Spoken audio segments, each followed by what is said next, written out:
what makes a real driver's car. In this ancient, beautiful landscape, we tackle some of the most demanding roads in the UK in an Alpine A110 to find out.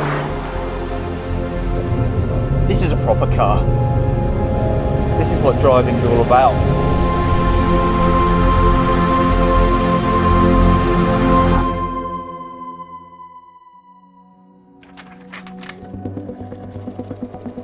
I think the history of Alpine is a fascinating one. Begun in the mid-50s by Jean Redele. He was a very interesting character, a very clever man.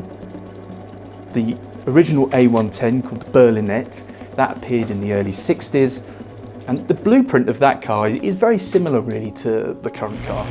You know, it was a lightweight car, it was rear-engined, small four-cylinder engine, performance through aerodynamics and that weight figure. That car was in production for a very long time. I mean, it went right through to the late 1970s. It's one of those classic cars that have come about where they kind of take part in all sorts of different motorsports, whether it's clubman's, whether it's top level international events. It's just one of those cars.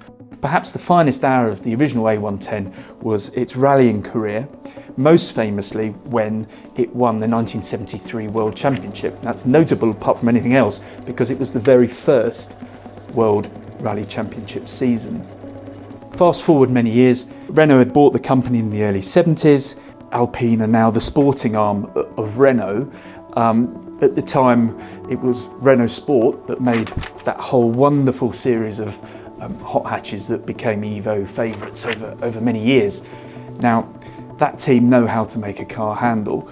Those cars have always worked really well in the UK. So fast forward to the A110 project, I think that had to form a significant part of the trajectory that the car went down in terms of development. Decisions were made to really set the car up to work on these roads, and I think you end up with a unique car because I just can't think of another car, bar perhaps maybe an old Lotus Elise, that kind of thing, that really has that same approach to dynamics.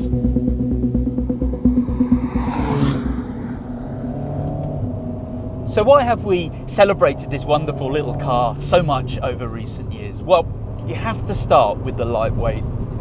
Everything comes back to that just over 1,100 kilos curb weight.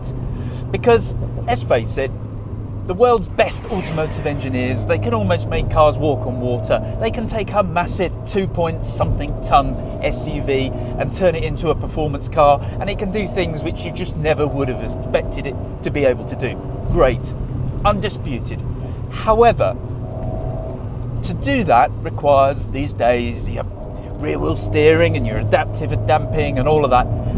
And even then, don't ever be misled or confused by the fact that they will feel like a genuine lightweight sports car, because they just won't. There is no substitute for a lightweight car. The way this A110 just dances through this road is absolute magic, and you cannot replicate that feeling with a heavy car. This car doesn't need all that tech. It doesn't need rear wheel steering because it's light. It's genuinely light. And that weight figure isn't at the expense of any sort of comfort, because this is a super usable car.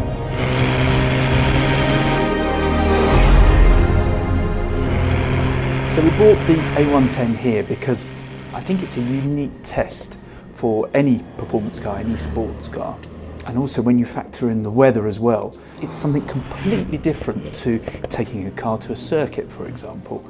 There you want a car that's stiff, it doesn't roll. And although this is, I think you can say, a rather extreme case, it's like an extreme version of what most British B roads are like.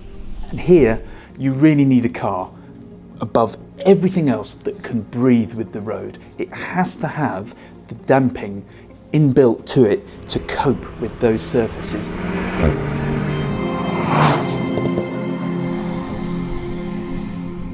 We love the way it drives. This doesn't need really firm suspension. It doesn't need to keep its mass in check because it hasn't got a lot of mass to keep in check. That's the point. So you can have this relaxed damping, this softer ride. And don't be confused, that doesn't make it any less capable. It doesn't make it any slower down the road. on our horrible potholed, cambered, funny crowned, weird roads in the UK, the sort of roads where you can enjoy your driving, you need a car that works with them, that breathes with them, and this car does that. Come up to this left-hander, it's an S, thread it through, and again, constant throttle. That is just so rewarding. This is such a demanding road. It just takes it in its stride. That's the thing, it just takes it in its stride.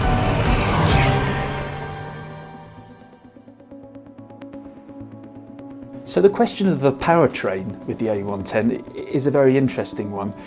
The engine, well, we know that from the Megane Renault Sport before. It's an entirely capable engine, makes the numbers, sounds pretty good for a 4-cylinder turbo, no problems there. I think if you look at the bigger picture of the car's relevance in terms of the modern performance car world and our roads, it's an entirely relevant car. It's 250 odd horsepower, 249 brake horsepower, but you can't look at that number without looking at the most important part of the car, power to weight, torque to weight. What can you really enjoy on the public roads in this country? We all know it's harder than ever to drive for fun, to drive for enjoyment in the UK, especially if you're near the built-up cities in this country.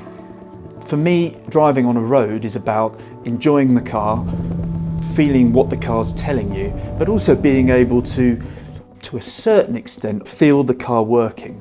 And I think the big problem with all of these extremely capable, clever, modern supercars is that you're only accessing about 5% of what they can do. You don't get that full ability of the car if you're just driving at normal speeds. You're not really doing anything, you're just piloting it. So flip to the A110 and it's completely the opposite. And that's why, genuinely, I think it rewards so much more than a car with 3 times the horsepower. Now, of course, the basic A110 has about 250 horsepower and we're used to much bigger numbers these days. But the essence of this car is not about raw power. The engine is responsive, doesn't really have any turbo lag, even makes a nice noise, to be honest. I like that noise. For me, the best thing about this car is when you've got a winding road that stretches out in front of you and you can just place the car where you want and flow down the road. It's about flow. That's where this car excels. The brakes are great, but when you hardly have to use them, then you know you're really in the zone with the A110. You can just get it into this really lovely rhythm where you're making small movements and you're feeling the car move, tuck in, slightly go neutral. It's such a rewarding driving experience.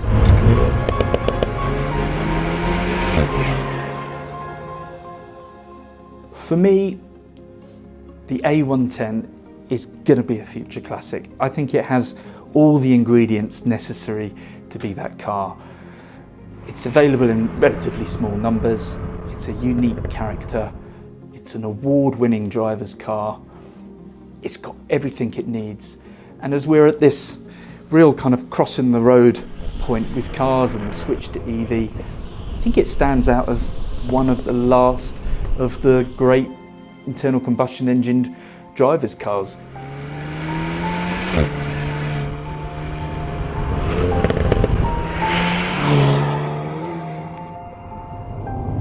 This is the kind of driving I like. I'm not looking for a dragster. I don't need 800 horsepower and all that tech.